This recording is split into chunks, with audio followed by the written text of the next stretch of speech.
मियाँ साहब वापस आ रहे हैं नहीं आ रहे, लेकिन जो उनकी तस्वीर ये नई नई सामने आती हैं, इखलाकी तौर पर पोजीशन बड़ी कमज़ोर है।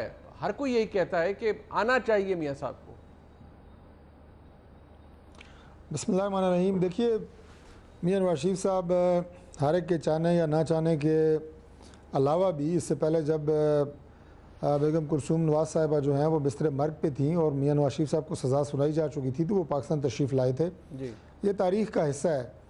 लेकिन इस वक्त जो सूरत हाल है, तमाम तर मुशावरत के बाद जो मियाँ नवाज शरीफ साहब के डॉक्टर्स इलाज कर रहे हैं उनका, वो ये फ़ैसला करेंगे कि मियाँ साहब किस वक्त तभी तौर पे इस हालत में हैं, यानी मेडिकली फ़िट हैं कि वो वापस पाकिस्तान आ सकते हैं। ये फ़ैसला उन्होंने करना है उनकी बीमारी के हवाले से।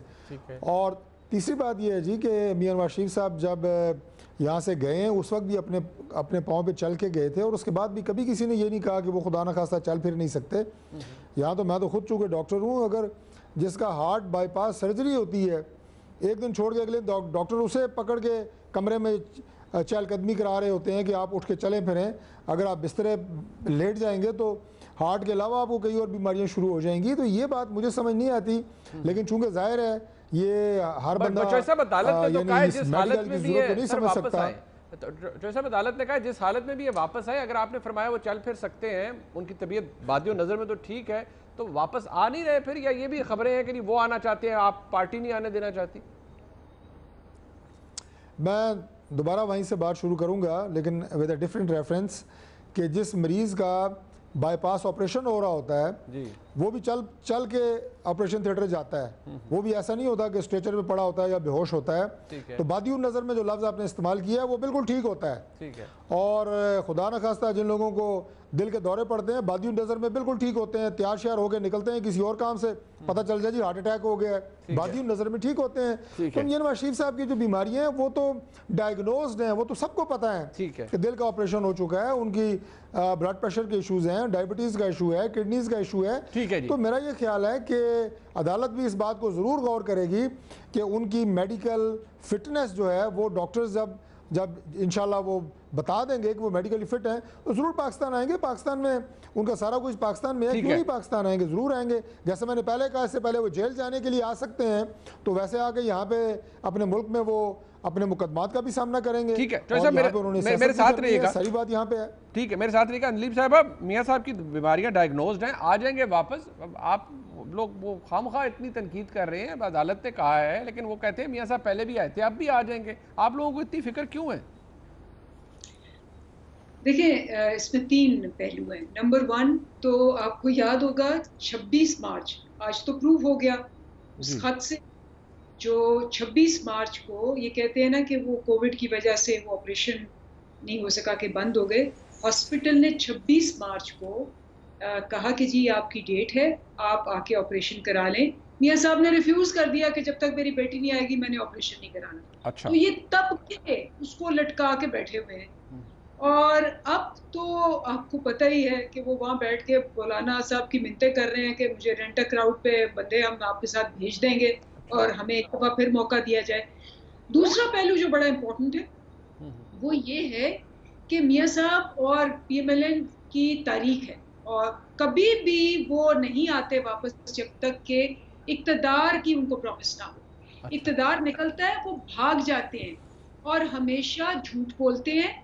आपको याद होगा पिछली दफा जब जद्दा भागे थे तो वहां से फिर सऊदी अरब के वो प्रिंस अब्दुल्ला ने और हरीरी ने आके यहाँ प्रेस कॉन्फ्रेंस की थी कि ये देखें डील की हुई है, ये भाग गए हैं। तो आप बिल्कुल वो वापस आएंगे, कल उनको कहा जाए कि जी आपको एनआरओ मिल गया और आप इक़्तिदार में आ रहे हैं, सारी बीमारी, सारे प्लेटलेट्स, सब कुछ वापस आ जाएंगे, 100% वापस आ जाएंगे। और तीसरी बात जो है वो ये है कि आपने देख ही लिया कि सारा खानदान बाहर है। मरियम ने जितनी अपीलें की हैं और जितनी लिखी है पिटिशंस के मैंने बाहर जाना है, मुझे जाने दो, तो आपको भी पता है कि ये सारा खानदान, शहबाज शरीफ का भी बेटे, बहुएं, बीवी, इसी तरह इनके भी बेटे, बेटी, सारे बाहर रहेंगे। अच्छा जी।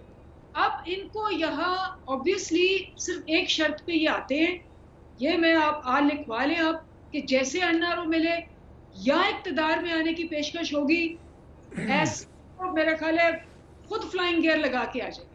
वो अच्छा, वाह वाह वाह, खुद फ्लाइंग गियर लगा लेंगे। अच्छा, जरा मुझे ये भी बता दें दिलीप साहिबा कि वो मरियम नवाज शरीफ साहिबा मुतहरिक हो रही हैं आप लोगों को, क्योंकि एक तासुर ये है मुस्लिम लीग नून का कि मरियम नवाज शरीफ जब भी सियासत में मुतहरिक होती हैं, कहीं बाहर निकलती हैं, लोगों से बात करती हैं, आपके तर्जुमानों के आप लोग कांप जाते हैं कि पता नहीं अब क्या हो जाएगा, और मरियम नवाज शरीफ की सियासत से उनसे आप लोग खाइफ हैं। तो मुझे बताएं कि वो अगर हम खाइफ हैं तो वो 1 साल से बेचारी कहाँ छुपी हुई हैं? ये खामोशी क्या थी कि सारे वर्कर्स, ये तारिक फजल साहब बेचारे, ये मियाँ जावेद लतीफ़ साहब, ये सारे आगे आ रहे हैं, ये धक्के खा रहे हैं, ये टीवियों पे आ रहे हैं, और वहाँ जनाब खामोशी, ना ट्वीट आ रही है, ना कोई बयान आ रहा है, ना खुद आ रही है। और जब उनको पता चलता है कि नैब बुलाता है और एनआरओ नहीं मिल रहा, तो वो फिर ट्वीटें करना शुरू हो जाती है।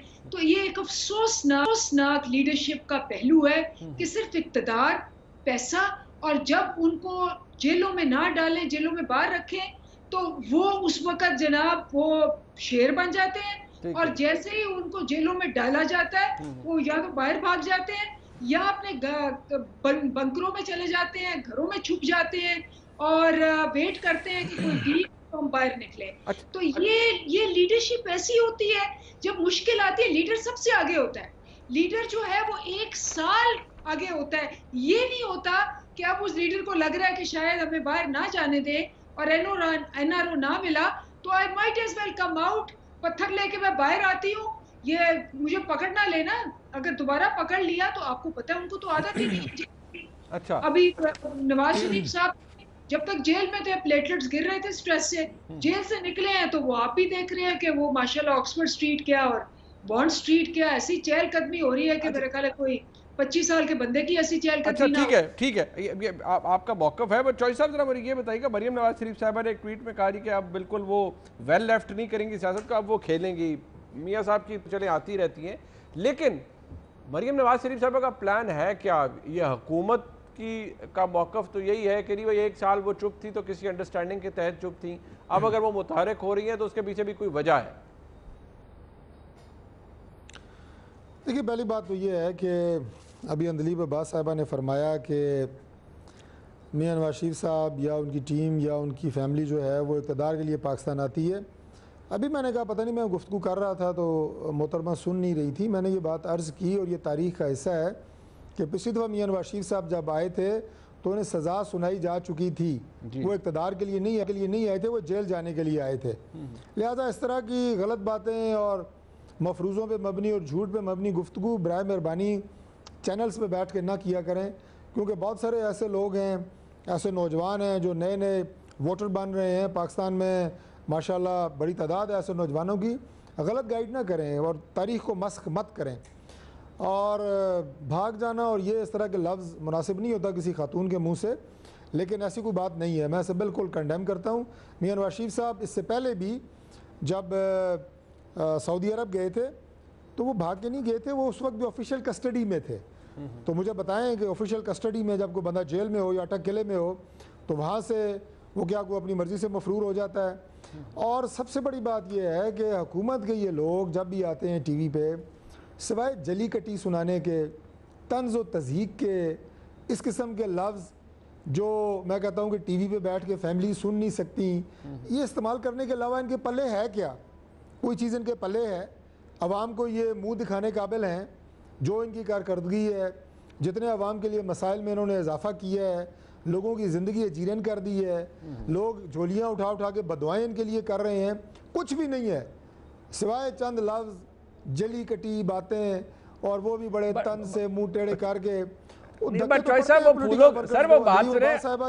आपके हरीफ है, उन्होंने फूलों के हार थोड़ी डालने हैं आपको चौधरी साहब। और नहीं जी, कोई वज़ादारी भी होती है, कोई सियासत के अंदर भी सिर्फ ये नहीं होता कि आप जो है वो बिल्कुल सर पैर से उतार के ही शुरू हो जाएं। अच्छा। ऐसा नहीं होता। लेकिन बहरहाल उनकी अपने गुफ्तगू है, अपना उनका अंदाज़ है। मैं तो उन्हें नहीं, अंदलीब को नहीं मैं कह रहा, ये पाकिस्तान तहरीक इंसाफ की बात है, वो गुफ्तगू करते ही इसी तरह है। मैं कह रहा हूँ कि अवाम के लिए कोई उम्मीद की बात, वो जनाब 1970 में ये हो गया, 1980 में ये हो गया, 90 में ये हो गया, तारीख़ के ये जो औराक हैं लोग पढ़ते भी रहते हैं, इस पर गुफ्तगू भी होती है, इस पर कालम भी छपते रहते हैं, इस वक्त लोग आपकी तरफ देख रहे हैं कि आप क्या कर रहे हैं, लोगों के लिए कितना आप लोगों ने आसानी पैदा की है।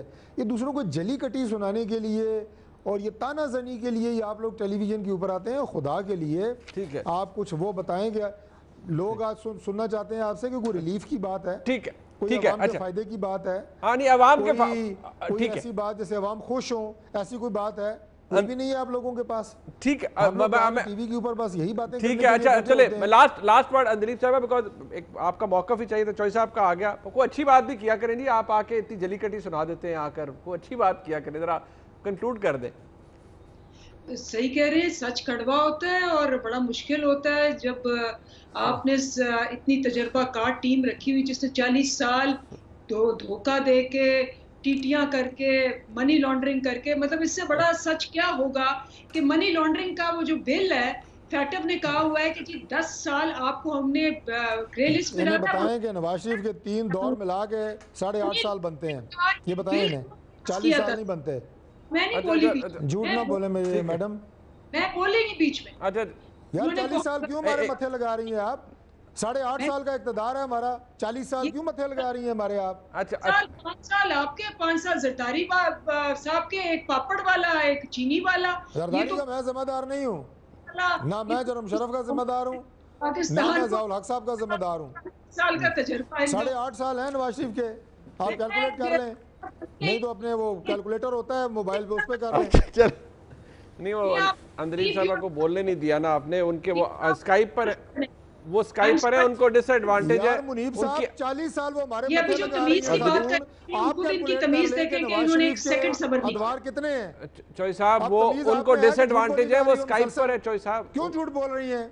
ओहो, वो तो झूठ क्यों बोल रही हैं? मैं सिर्फ ये 2 मिनट मैंने बोलना था, लेकिन इन्होंने उस पर भी अपनी तमीज का मुजाहिरा कर दिया। डिसेंसी भी कोई चीज होती है। अच्छा नहीं चॉय साहब प्लीज, वो अब अंदलीप साहब को मैंने पहले ही अर्ज किया था, वक्त कम है, वो अब उनका टाइम आपने ले लिया ना जी। जी अंदलीप साहब काइंडली कंक्लूड कीजिएगा जी।